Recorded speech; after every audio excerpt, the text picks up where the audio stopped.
श्री गुरु चरण सरोरज निज मन मुकुरु सुधार।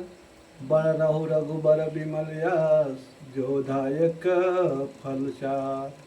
बुद्धिहीन तन जानिके सुमिरहु पवन कुमार। बल बुद्धि विद्या देहु मोहे हरहु कलेश विकार। अब प्रभु कृपा करहु यही भांति सबक अछु तेजी भजन करु दीन राति।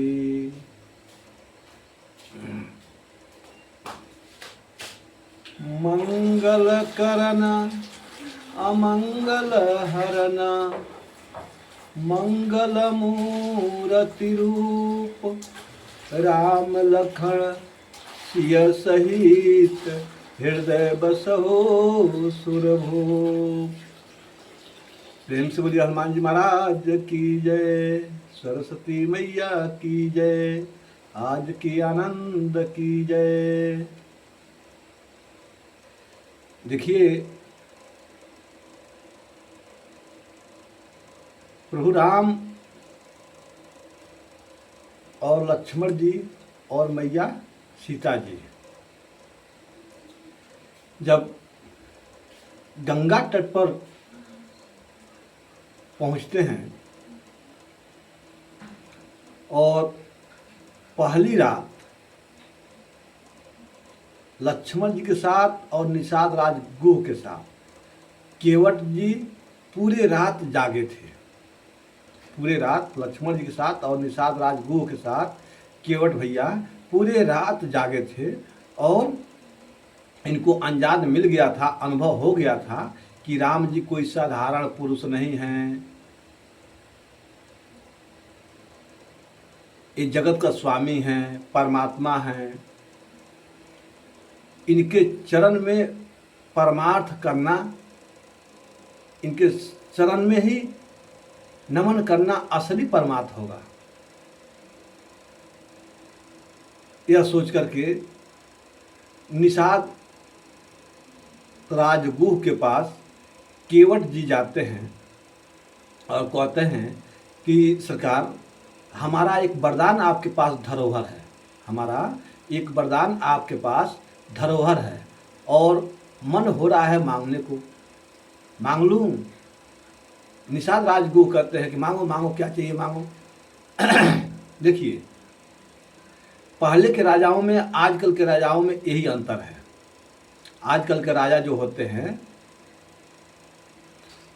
इनसे कह दिया जाए कोई वस्तु आप रख दीजिए या कोई वचन उनसे आजकल के राजाओं से ले लीजिए तो 6 महीना साल भर नहीं बीतेगा, लेकिन परंतु भूल जाएंगे और देना भी नहीं चाहते हैं आजकल के राजा। लेकिन पहले के राजा जो थे, धर्मात्मा राजा, वो अपने ऊपर किसी का भार नहीं रखना चाहते थे। जहाँ केवट भैया बोले निषाद राजगुह से कि सरकार, हमारा वरदान आपके पास एक धरोहर के रूप में है। ये वरदान किस समय की धरोहर है? निषाद राजगुह के पास केवट का वरदान। समय मिलेगा तो मैं संक्षेप में आगे चल के आपसे निवेदन करूंगा इसी कथा में कि किस समय की वरदान था।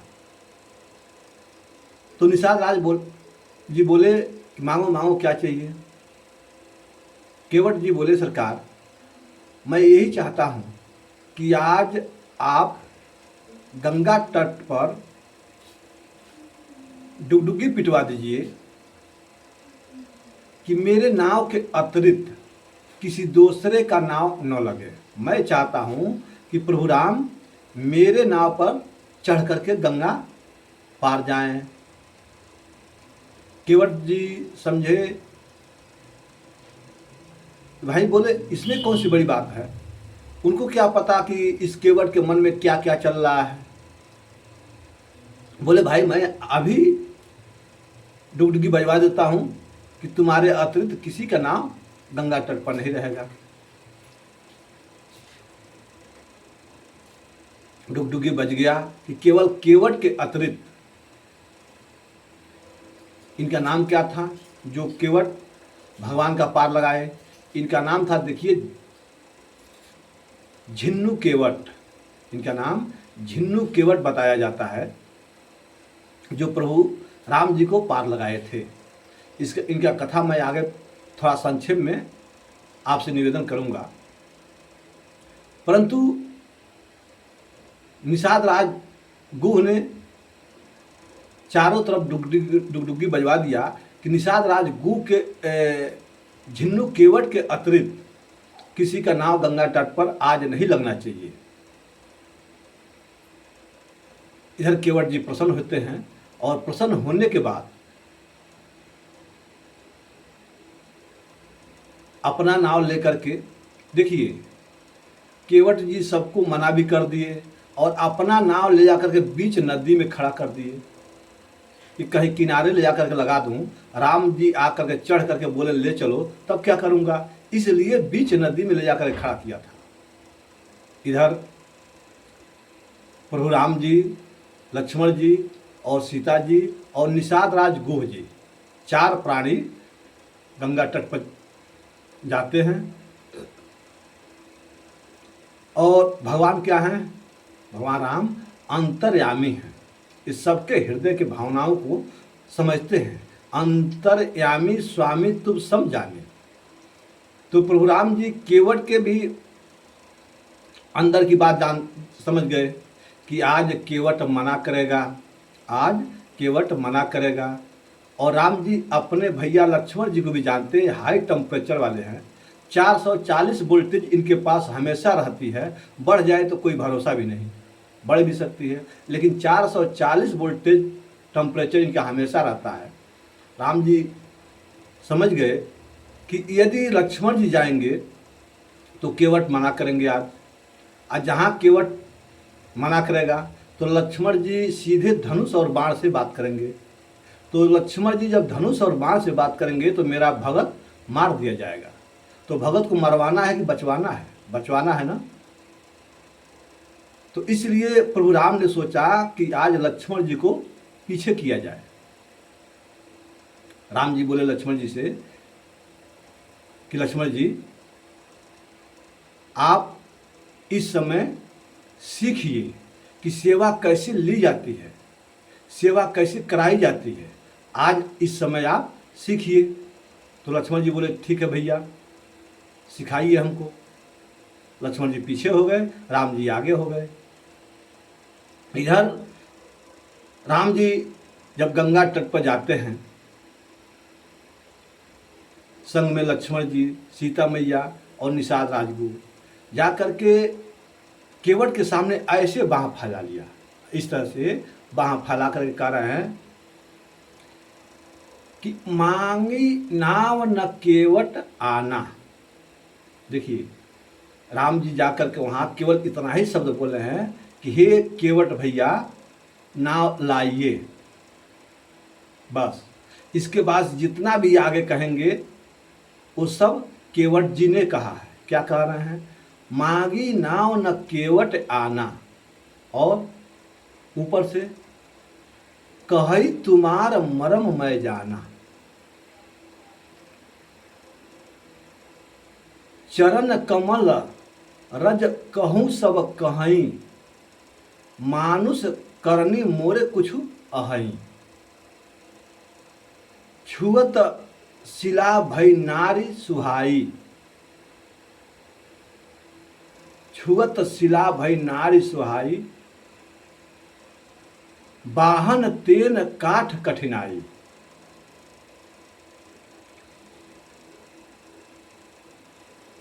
मुनि घर धरनी हो जाई, मुनि गृह जाय धरनी हो जाई।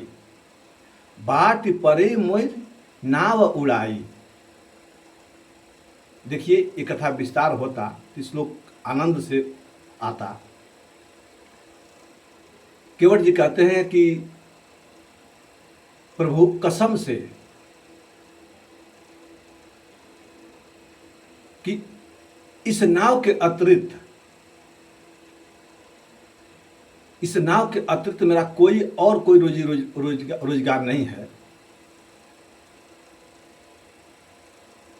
कसम से कह रहा हूं प्रभु कि नाव चलती है तो भोजन चलता है, और नाव चली गई तो भोजन चला गया, बच्चे हमारे खाने बिना मर जाएंगे। यही प्रतिपालहु सब परिवारो, नहीं कछु और मोर कवारो, यानी मोरा कोई और दूसरा कमाई धंधा नहीं है। और क्या कह रहा है अंत में, जो प्रभु पार अवश्य जा चाहूं, मोहे पद पदुम पखारन कहूं। केवट जी कहते हैं प्रभु राम जी से कि हे सरकार, यदि आप पार जाना चाहते हैं तो हमें अपना चरण धुलाइए और मैं तुरंत आपको पार उतार दे रहा हूं। परंतु राम जी कुछ नहीं बोले, मौन हो गए।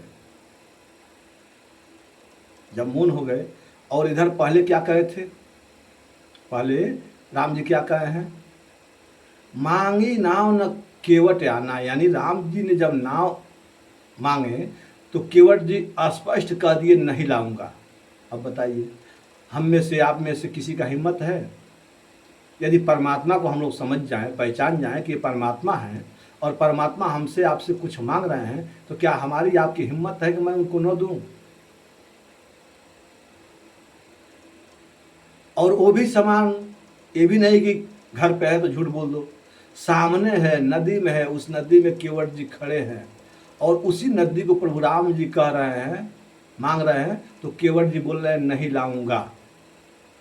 अब बताइए, और इतना ही नहीं, ऊपर से और भी कहे कि कही तुम्हार मरम में जाना।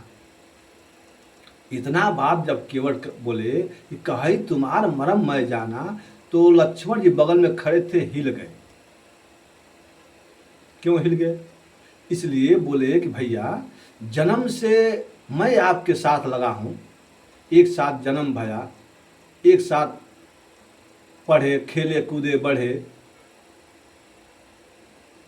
और आज तक मैं आपका मरम नहीं जान पाया, समझ पाया। ये केवट कह रहा है कि आपका मरम जान गया।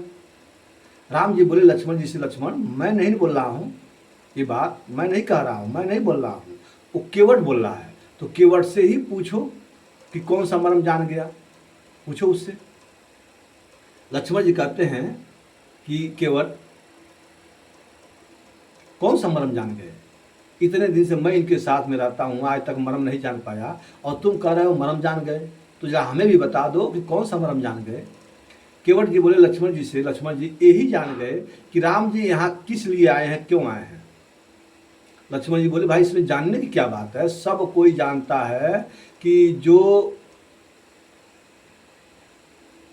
रेलवे स्टेशन जाता है तो ट्रेन पकड़ के दिल्ली बम्बई के लिए ही ट्रेन पकड़ता है, उसी भांति जो गंगा तट पर जाता है तो नाव मांगने के लिए जाता है, नाव की आवश्यकता में जाता है, क्योंकि गंगा उस पार उसको जाना होगा।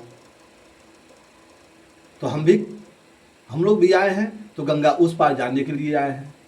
केवट जी लक्ष्मण जी की बात सुनकर के बोले लक्ष्मण जी, यही तो बात है, यही तो समझने योग्य बात है, क्योंकि राम जी गंगा पार करने के लिए नहीं आए हैं, गंगा पार करने के लिए नहीं आए हैं, नहीं। लक्ष्मण जी राम जी की तरफ दृष्टि डाले, बोले भैया, और कोई प्लानिंग है क्या आपका, और कोई हो तो हमें बताइए। राम जी बोले लक्ष्मण, तुम्हारे सामने खड़ा हूं और नाव मांग रहा हूं गंगा पार जाने के लिए, और तो ये तो कह रहा है कि गंगा पार करने के लिए आप नहीं आए हैं। राम जी बोले लक्ष्मण जी से, उसी से पूछो कि क्या करने आए हैं, गंगा पार करने नहीं आए हैं तो आखिर क्या करने आए हैं, उसी से पूछो। लक्ष्मण जी बोले केवट जी से कि केवट, बता तो दो सही से कि आखिर क्या करने आए हैं, तुम कह रहे हो गंगा पार करने नहीं आए हैं, तो बताओ किस लिए आए हैं। केवट जी कहते हैं लक्ष्मण जी, ये बताइए, जो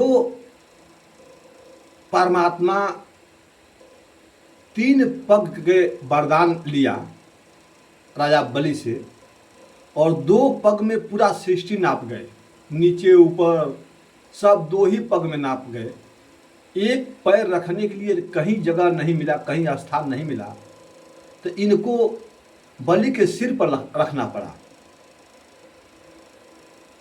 और जो परमात्मा 2 ही पग में पूरे सृष्टि को नाप जाते हैं, वो परमात्मा इस पतली सी नदी के लिए नाव मांगेंगे? ये वही राम जी हैं, मैं इनको पहचानता हूं, वही राम जी हैं। 3 पग का वरदान लिया बटुक 52 रूप में, और 2 ही पग में पूरा कर लिया। तीसरा कदम रखने के लिए जगह नहीं मिला तो बलि के सिर पर रखना पड़ा। और वो परमात्मा आज इस पतली सी नदी पार करने के लिए क्या नाव मांगेंगे? हमें पता है कि किस लिए आए हैं। लक्ष्मण जी बोले कि केवट बताओ तो सही कि आखिर किस लिए आए हैं। केवट जी कहते हैं, लक्ष्मण जी, हमारे प्रभु इसलिए आए हैं, इस गंगा का बहाना करके, इस नाव का बहाना करके हमारे प्रभु हमको अपना चरण रज देने आए हैं। लक्ष्मण जी, अपना चरण रज हमें देने आए हैं। मैं अच्छी तरह से जान गया कि हमारा प्रभु इस नाव का, इस गंगे का बहाना बना करके हमको अपना चरण रज देने आए हैं। अतः मैं नाव नहीं लाऊंगा, क्योंकि मैं जानता हूं। क्या जानता हूं? ये बताइए लक्ष्मण जी, आपके भैया कभी पत्थर को नारी बनाए हैं क्या, स्त्री बनाए हैं क्या? लक्ष्मण जी बोले, मैं हाँ, मेरे सामने बनाए हैं, मैं वहीं पे खड़ा था। लक्ष्मण जी बोले, मैं वहीं पे खड़ा था। केवट जी बोले, जब वहीं पे आप खड़े थे तो आपके भैया पत्थर से नारी बनाए तो उस नारी को क्या भाया? उस नारी को क्या हुआ? तो गौतम ऋषि को भैया ने दे दिया। गौतम ऋषि को भैया ने दे दिया। अब यहां लक्ष्मण जी से निषाद राज केवट कहते हैं कि लगता है हमारे प्रभु कहीं यह सोच करके तो नहीं आए हैं कि किसी बाबा का वचन दिए होंगे कि रुको तुम्हारे लिए पत्नी लेके आता हूं, और इस भाव में आए हों कि हमारा नाव का चरण स्पर्श करके स्त्री बना दे और उस साधु बाबा को लेकर दे दें। अरे प्रभु, मर जाऊंगा लेकिन ऐसा नहीं होने दूंगा। और यहाँ बड़े बड़े केवट जी ने बात कहा, बोले कि देखिए, आपकी चरण का, धूल का, देखिए प्रभु, आपके चरण का दोष नहीं है, आपका धूल का दोष है। यहाँ केवट जी बड़े विस्तार से केवट और प्रभु सुन रहे हैं, कुछ बोल नहीं रहे हैं। क्यों नहीं बोल रहे हैं? इसलिए नहीं बोल रहे हैं कि यदि मैं बोल दूंगा तो चुप हो जाएगा, मैं बोल दूंगा तो चुप हो जाएगा। कितना सुंदर बोल रहा है, कितनी तोतली भाषा में बोल रहा है। जैसे मानिए कि छोटा बच्चा अपने पिताजी से जिद करते हैं, हठ करते हैं, जैसे उसी प्रकार से केवट की बातों से आनंद आ रहा है प्रभु राम का। बड़े गदगद हो रहे हैं केवट के बातों से कि कैसा कैसा बोल रहा है, कितना अच्छा बोल रहा है। यदि मैं बोल दूंगा तो चुप हो जाएगा और देखूं क्या क्या बोल रहा है। यह सोच करके प्रभु राम नहीं बोल रहे थे। बार बार केवट जी कह रहे हैं कि प्रभु, यदि आप देखिए, यहाँ कथा संक्षेप में चल रहा है, इसमें जो भी क्षमा भूल चूक होगा उसमें क्षमा कीजिएगा, क्योंकि समय बहुत कम है नेट के माध्यम से। तो उन्होंने यहाँ तक कहा कि हे प्रभु, यदि आप नाव के पर चढ़ेंगे तो पांव धुलाना पड़ेगा, नाव पर चढ़ेंगे तो पांव धुलाना पड़ेगा। उससे बेहतर है कि वो जो देख रहे हैं ना, वो ताड़ का वृक्ष सबसे उधर वाला, उस वृक्ष के सामने टोटल कमर तक पानी है सरकार, इतना पानी है कि एकदम कमर तक। और आप चलिए, आगे आगे पैदल पैदल लाठी लेकर के मैं चलूँगा, पीछे से पीछे पीछे आप चले आइए, मैं पैदल ही पैदल आपको गंगा पार करा देता हूँ, नाव की आवश्यकता ही नहीं पड़ेगी। लक्ष्मण जी बोले नहीं नहीं, हमें पैदल पैदल पार नहीं जाना है। क्यों? राम जी संकेत किए कि नहीं नहीं, हमें पैदल पैदल पार नहीं जाना है। क्यों नहीं जाना है? क्योंकि इस बात को केवट भी जानते हैं, क्योंकि राम जी के अंगूठे से गंगा जी का प्रादुर्भाव हुआ था और कोई पिता अपने बिटिया को लांघ नहीं सकता है, कोई पिता अपने बिटिया को लांघ नहीं सकता है। इसलिए बोले कि नहीं नहीं, हमें पैदल पैदल पार नहीं जाना है। तब केवट जी कहते हैं कि सरकार, तब तो नाव पर चढ़ने के लिए पांव धुलाना ही पड़ेगा।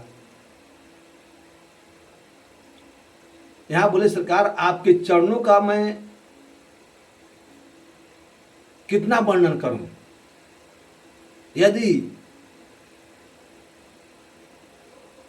चलिए मान गए कि मैं आपकी बात मान करके और आपको अपने नाव को बिठा दूं, अब कहीं मेरी नाव स्त्री बन जाए तो क्या होगा? उस स्त्री को लेकर घर जाऊंगा तो हमारी पत्नी हमको जीने देगी? मैं कितना हूं कहूंगा विश्वास के साथ कि देखो देखो, राम जी के चरण के धूल का प्रभाव है कि हमारी नाव स्त्री बन गई। बताइए कोई विश्वास करेगा?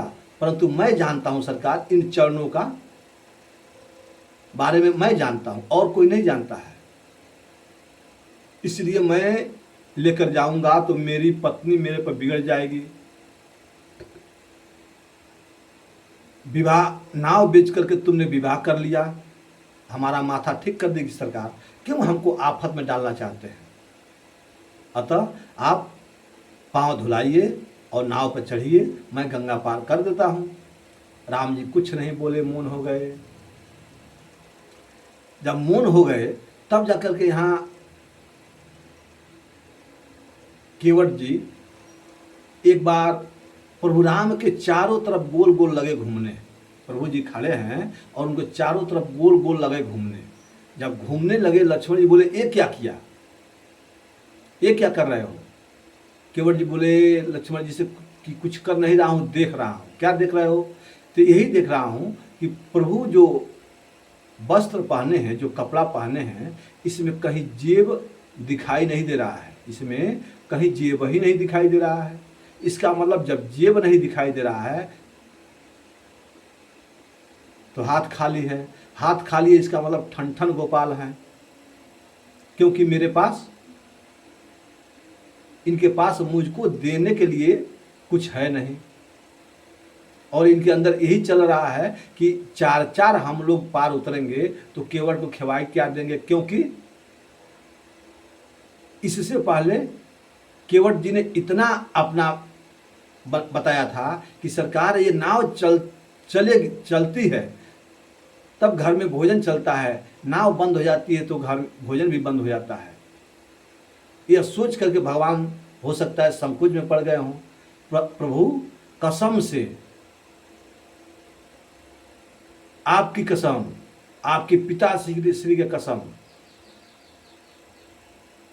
मैं आपके पांव धोऊंगा, आपको नाव पर बिठाऊंगा और आप चारों प्राणी को गंगा उस पार उतारूंगा और उतार करके प्रभु चुपचाप मैं वापस चला आऊंगा और आपसे कुछ भी नहीं मांगूंगा। जहां केवट जी कसम भैया राम और पिता महाराज दशरथ जी को ले रहे हैं, शपथ ले रहे हैं, तो उस समय लक्ष्मण जी से बर्दाश्त नहीं हुआ, तुरंत बाण निकाल लिए। ये तो मेरे भैया और पिता दोनों का कसम खा रहा है। इधर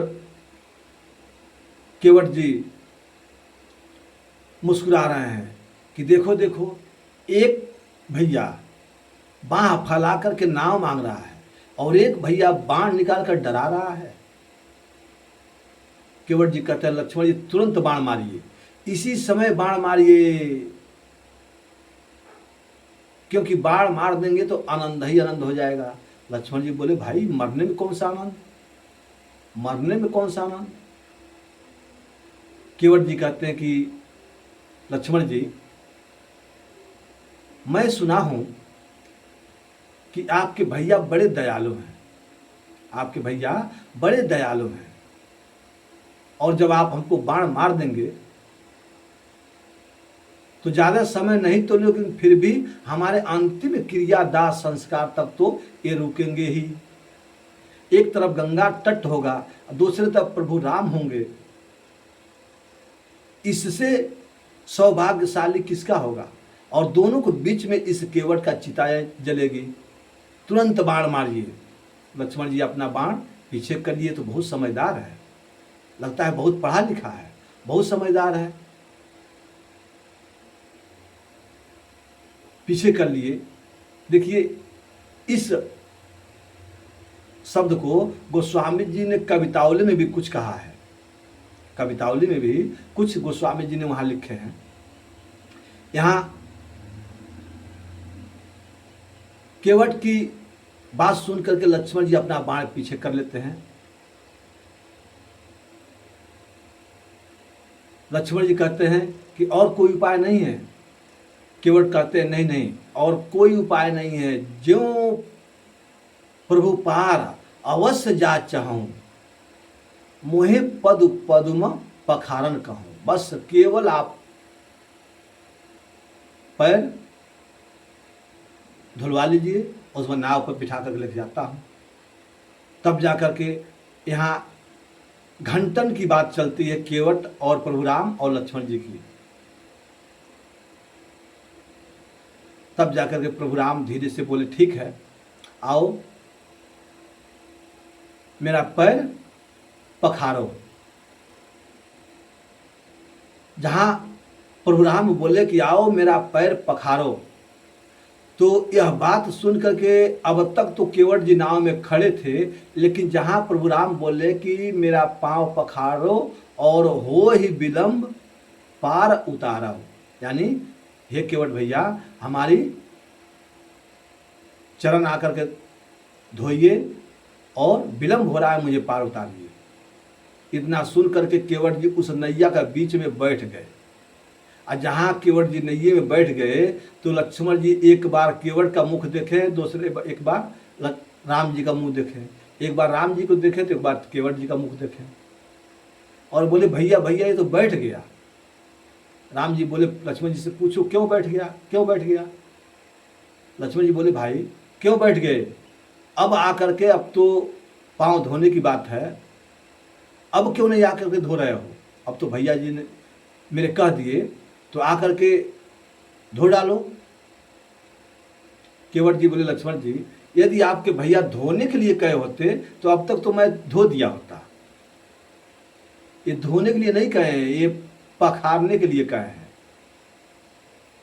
लक्ष्मण जी बोले केवट जी पखारना और धोना अलग अलग होता है क्या भाई साहब। केवट जी कहते हैं अगर अलग अलग नहीं होता तो दो शब्द क्यों बनते, अच्छा तो हमें भी समझाइए। केवट जी कहते हैं लक्ष्मण जी पखार धोने का मतलब ये होता है कि पानी लाओ और पानी गिरा करके मल मल कर धो दो, और पखारना का मतलब ये होता है लक्ष्मण जी कि पति पत्नी दोनों स्नान करके नया वस्त्र पहन करके और गठजोड़ा करके आ करके पांव धोए, उसे पखारा जाता है, उसे पखारना कहा जाता है। और आपके भैया पखारने के लिए कह रहे हैं, पत्नी हमारे पास है नहीं तो पखारू कहाँ से। लक्ष्मण जी बोले भैया इतना भारी शब्द आपने क्यों कहा, इतना भारी शब्द आपने क्यों कहा। राम जी बोले लक्ष्मण वही तो बार बार यही कह रहा है ना, मोहे पद पदुम पखारा न कहूं, तो मैंने कह दिया पाके पखारो। लक्ष्मण जी बोले अब तो ये जाएगा अपने घर, अपने पत्नी को लेके आएगा, आएगा कि नहीं आएगा। लक्ष्मण जी राम जी कहते हैं हे केवट भैया जाओगे तो आओगे ना। केवट जी ऐसे हाथ जोड़े बोले प्रभु गया और आया, गया और आया, तत्काल राम जी कहते हैं ठीक है जाओ। केवट जी ने अपने गांव की तरफ बढ़े और दूर ही से आवाज़ लगाए, चुनुआ मुनुआ कुनुआ, ये इनके बच्चे हैं। जब बगीचे में खेल रहे थे तो इन अपने बच्चों को याद किया। इधर से बच्चे भागे भागे आए और उधर से अपने पत्नी को आवाज़ लगाए तो पत्नी भी दौड़ी भागी आई। बोलो बोलो क्या बात है। तो पत्नी से बोले कि तुम लोग जाओ गंगा तट पर, दो महापुरुष आए हैं, एक गोरा गोरा एक सांवला सांवला। तो गोरे के पास भूल कर मत जाना क्योंकि हर बतिये में बाण चलाता है। और जो सांवले हैं ना उनको प्रणाम करना और चारों तरफ से घेर घर के बैठ जाना। पत्नी बोली ऐसा क्यों करना है। केवट जी कहते हैं कि 4 घंटा से खड़ा किया हूँ और 4-5 घंटा और करूँगा।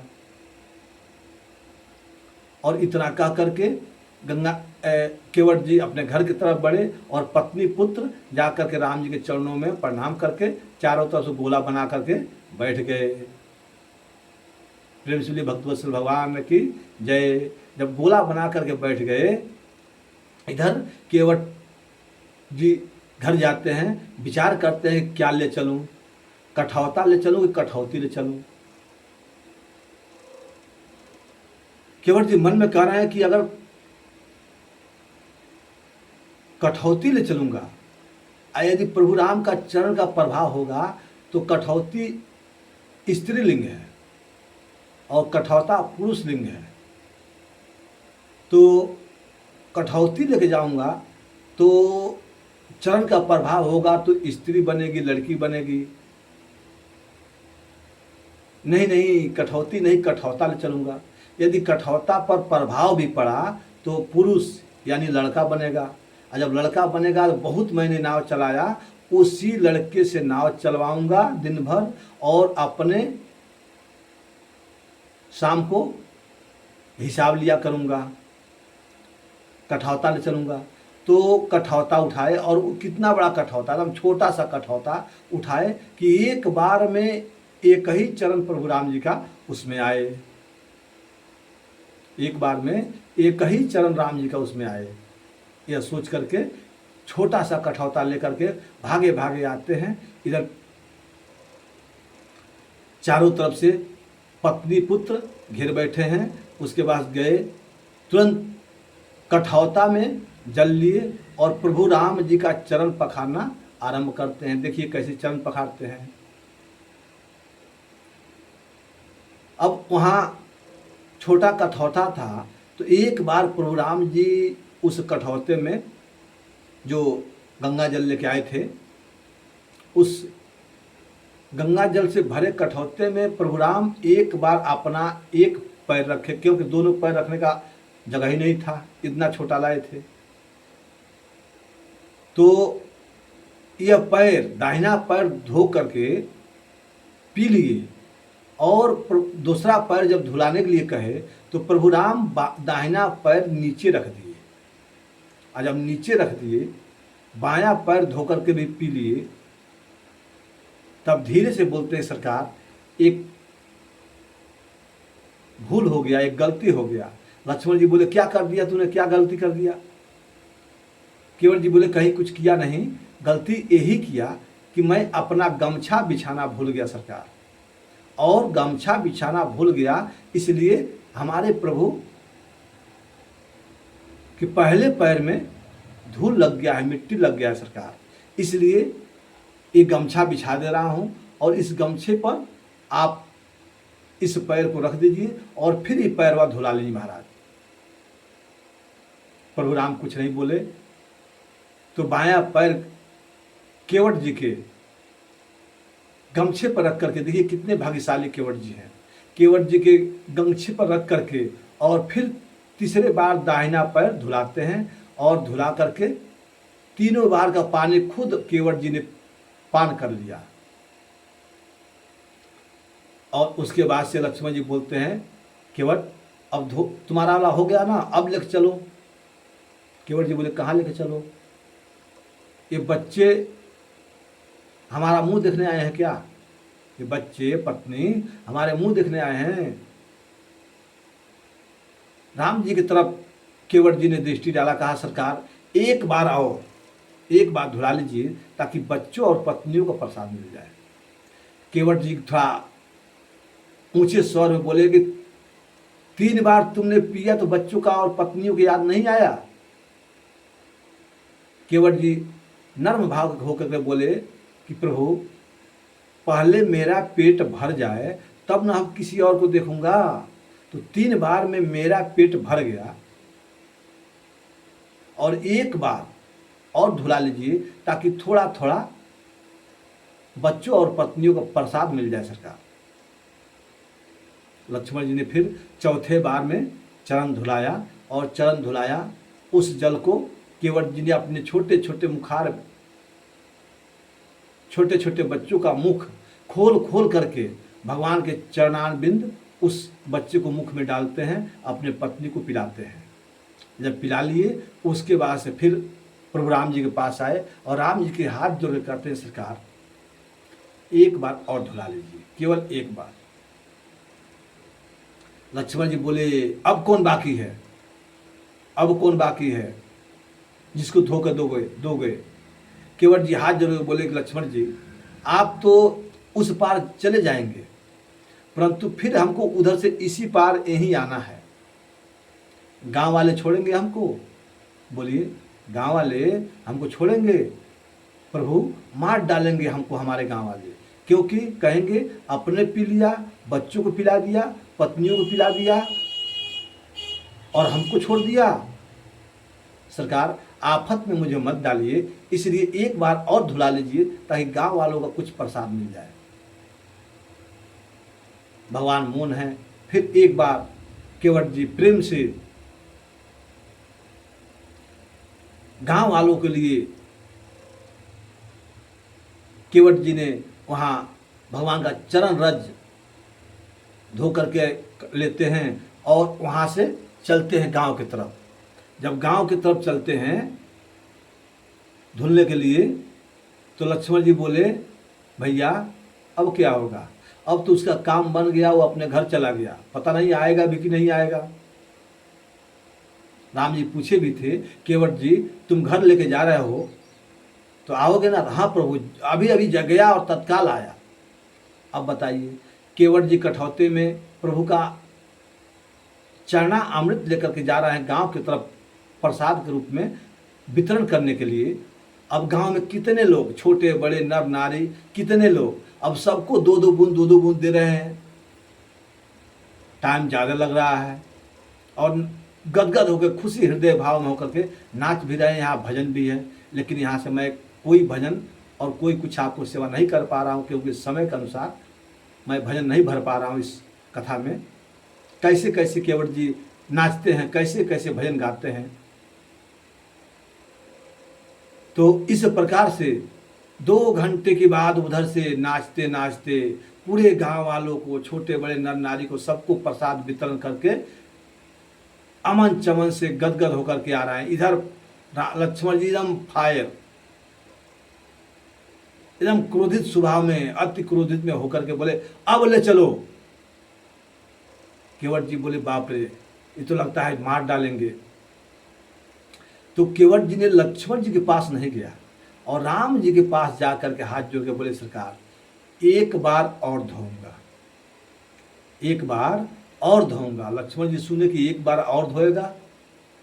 अब कौन बाकी है कि जिसके लिए एक बार और धोकर दोगे? अब कौन बाकी है? गांव वालों को भी पिला दिया, खुद 3 बार पी लिया, पत्नी पुत्र सबको पिला दिया, अब कौन बाकी है जिसके लिए धोकर दोगे? केवट जी बोले सरकार, केवट जी से प्रभु राम जी कहते हैं केवट हो विलंब पार उतारो, यानी विलंब हो रहा है केवट। राम जी की वाणी सुन करके केवट जी कहते हैं सरकार आपसे पहले इस कतार पर कितने लोग खड़े हैं? राम जी ने चारों तरफ दृष्टि घुमाया और बोला केवट जी यहाँ तो कोई दिखाई नहीं दे रहा है, पार जाने के लिए यहाँ तो कोई दिखाई नहीं दे रहा है। केवट जी हाथ जोड़े बोले सरकार यही तो बात है, यही तो बात है, यदि आपकी दृष्टि पड़ गई होती इन लोगों पर तो कब का ये पार हो गए होते सरकार। अब तक आपका दृष्टि नहीं पड़ा इसलिए ये लोग पार नहीं हुए।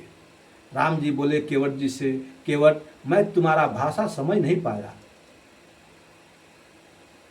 केवट जी हाथ जोड़ के निवेदन कर रहे हैं कि सरकार, मैंने अपने जीवन में अपने पितरों को, अपने पूर्वजों को, पितरों को कभी एक लोटा जल नहीं दिया, और आपके चरणों का अमृत जो है इसका स्वाद हमारे जिह्वा को मिल गया है सरकार।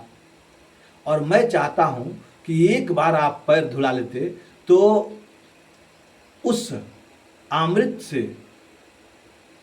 मैं अपनों पितरों को पिला करके तृप्त कर देता। देखिए केवट कितने भाग्यशाली हैं और केवट के माध्यम से कितने लोग यहाँ गंगा तट पर तृप्त होते हैं। ये कथा संक्षेप में चल रही है, नहीं तो और लोग भी यहाँ कैसे कैसे तृप्त होते आपको कथा पीछे में बहुत मिलता, लेकिन समय पर को ध्यान देते हुए मैं आगे कथा बढ़ा रहा हूँ। केवट जी कहते हैं कि प्रभु यदि आपका दृष्टि पड़ गया होता तो जितने लोग कतार पर खड़े हैं ये सब के सब पार हो गए होते, इसलिए अब तक आपका दृष्टि नहीं पड़ा, इसलिए कोई पार नहीं हुआ। इसलिए हे सरकार मैं चाहता हूं कि आपके चरण रज का, इस चरणों का अमृत का स्वाद इस जिह्वा को मिल गया है और यही स्वाद मैं अपने पितरों को देकर के तृप्त करना चाहता हूं सरकार, इसलिए एक बार और धुला लीजिए। राम जी बोले ठीक है लाओ, लेकिन इसके बाद लक्ष्मण जी बोले इसके बाद, और इसके बाद कोई नहीं बचा, इसके बाद कोई नहीं बचा, अब किसके लिए धो करके दूंगा। लक्ष्मण जी बोले ठीक है जल्दी लाओ, गर्म होकर के बोले। तुरंत केवट जी ने कठौता भर जल लाया गंगा जल और धोए, और उसी समय अपने पितरों का सबका नाम ले लेकर के जल, भगवान का चरणों उधर का जो जल था वो सबके नाम लेकर के सबको तृप्त कर दिया, यानी सबको उद्धार कर दिया। प्रेम से बोलिए भक्तवत्सल भगवान की जय। तब जा करके अब यहाँ केवट अपने पार हुए पी करके, परिवार को बच्चे को पार कराया पिला करके, गांव वालों को पार किया बांट करके, और अपने पितरों को पार किया दर्पण करके, और उसके बाद से सबको पार करने के बाद अब केवट जी राम जी को पार करने जा रहे हैं नाव पर चढ़ा करके। प्रेम से बोलिए भक्तवत्सल भगवान की जय। तब जाकर के यहाँ नाव पर प्रभु राम, मैया सीता, लक्ष्मण जी और निषाद राज केवट, क्योंकि प्रभु का मित्र थे और ये वचन दिए थे राम जी कि मित्र मैं तुम्हें तुम्हारे राज्य में आऊँगा, लेकिन ये क्या विश्वास था कि वनवासी बन के आएंगे। तो वही अपने मित्र का वचन पूर्ण करने हेतु और निषाद राज को भी साथ में लेकर के कुछ समय के लिए प्रभु ने स्वीकार किया निषाद राज का प्रार्थना कि ठीक है आप सरकार जहाँ से कहेंगे वहीं से मैं वापस आ जाऊँगा। ऐसा वचन केवट जी ने दिया निषाद राजगु ने, और उसके बाद से प्रभु राम ने अपने संग लिया और चारों होकर के प्राणी मिल करके केवट जी गंगा पार करने लग गए। और जहाँ गंगा पार कर रहे हैं गंगा जी में वो बाढ़, इतनी खुशी की लहर आई कि नाव अपने आप भाग रही थी, अपने आप नाव चल रही थी।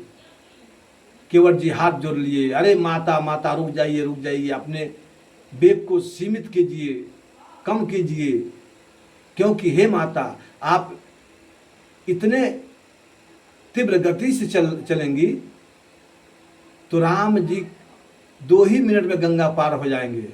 यदि यदि आप अपना वेग को धीरा कर लेंगी माँ, तो मैं राम जी को इसी गंगा जी में गोल गोल गोल गोल गोल गोल ऐसे ऐसे ऐसे ऐसे ऐसे घुमाता रहूँगा, और 2 घंटे तक इसी गंगा जी में प्रभु राम जी का घुमाता ही रहूँगा। यदि माँ आप इस तरह से अपने तीव्र गति को, अपने गति को बढ़ा लेंगी, तो 2 ही मिनट लगेगा, प्रभु राम उस पार चले जाएंगे। हे माँ, इसलिए आप अपने वेग को शांत कर लीजिए। केवट जी की प्रार्थना सुन करके गंगा जी सीमित हो गई, धीमा में हो गई, और धीरे धीरे धीरे धीरे करके केवट जी नाव को गोल गोल घुमाते घुमाते गंगा उस पार लेके जाते हैं। और जा करके तब वहाँ गंगा उस पार जा करके राम जी,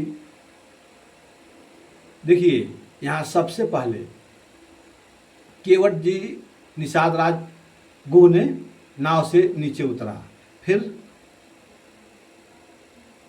लक्ष्मण जी ने उतरा, उसके बाद देवी सीता जी ने उतरा, और सबसे अंत में प्रभु राम ने नाव से नीचे उतरा। और जहाँ नाव से नीचे उतरा प्रभु राम ने, तो अब तक तो केवट जी ने राम जी का प्रणाम नहीं किया था, दंडवत नहीं किया था, नमस्कार नहीं किया था। और जहाँ प्रभु राम जी का नीचे उतरे के नाव से, तो तुरंत केवट जी ने जाकर के राम जी का ऐसे दोनों पैर पकड़ लिए।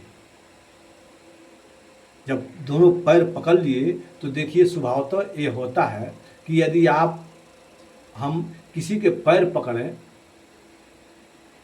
प्रणाम करने के लिए, नमस्कार करने के लिए, तो ऐसा वो बोलेंगे नहीं नहीं नहीं, रहने दो रहने दो रहने दो, तुरंत वो उठाने का प्रयास करते हैं। लेकिन यहाँ केवट जी राम जी के पैर पकड़ रहे हैं, तो राम जी ने उठाने का प्रयास नहीं किया। क्यों नहीं किया? क्योंकि राम जी के पास कुछ था नहीं कि उठाऊंगा तो मैं इसको दूंगा क्या,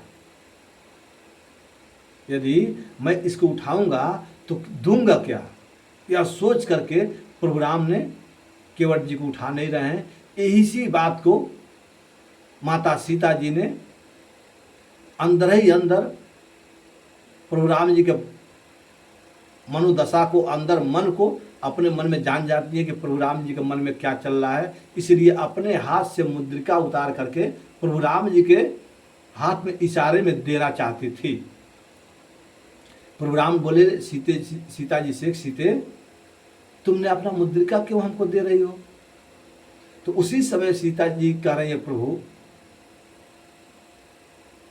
यदि आपके मन में यही चल रहा है ना कि हम चार चार को एक गरीब केवट, जो कि इससे पहले कथा में विस्तार आता है, जिसको मैंने विस्तार करना समय के अनुसार संक्षेप में कर दिया, कि अपना हर एक दुखड़ा केवट जी बताए थे। तो सीता जी कह रही हैं कि प्रभु आपके मन में यही है ना कि हम चार चार को एक केवट ने पार उतारा, गरीब परिवार का है, और इसके बदले में मैं कुछ दूं नहीं।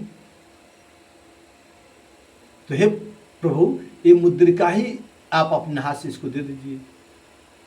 जब इस ढंग से सीता जी ने कहा, तो देखिए यहाँ संकेत करें तो यही का माता सीता का नाम मिला जानकी।